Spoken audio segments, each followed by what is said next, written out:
So why would a church need to be reminded to refocus on discipleship?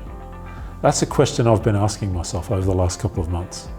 As you know, we're right in the middle of Project Plenty, and we've spent the last few months talking and listening to one another about what God is calling us to, about how we are to use all that we have and all that we are for the mission of God in the life of the world. And this theme of refocusing on discipleship has been raised again and again and again. And so I find myself wondering, why do we need this reminder? What do we mean when we say focus on discipleship?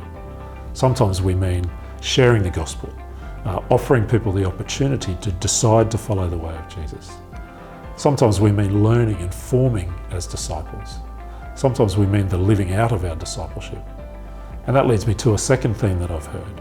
For us as Christians, as disciples, to be active in our communities around the issues that really matter. And in a community as diverse as Queensland, as wide and broad as Queensland, and a church as diverse as ours, a whole range of issues have been named, as you might imagine. But the one that's captured me, that we've heard again and again, has been around mental health. What could our uniting church do? How could we deploy all that we have and all that we are for those wrestling with mental health challenges? We have extraordinary expertise, we have extraordinary reach, we're in every part of the community, through chaplains at schools and hospitals and agencies and so on. Imagine if we could bring all of that together around mental health.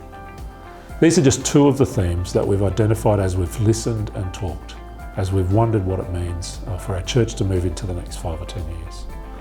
We've summarised all of that in a report called What We Heard. I know it's imaginative. That report's available now, and I want to encourage you to read it. I want to encourage you to listen in to what other people in the life of our church have been saying. And as you do, I want to invite you to ask two questions. Firstly, does what I read ring true for me where I am, among the neighbours that I live among? And secondly, what do we need to prioritise? We name a range of issues, we name a range of possibilities.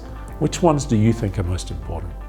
Drop us an email at the Project Plenty team or join us at the Project Plenty Facebook group. In fact, as soon as I finish this video, why don't you grab your phone out and join up right away. You can listen into our podcasts, they come out every second Friday. You can join us at Uniting News or Journey Online, all the places where we're letting people know about the things we're listening to. Mostly I look forward to coming and visiting with you again in the next few months as we work towards the 35th Synod in session this October.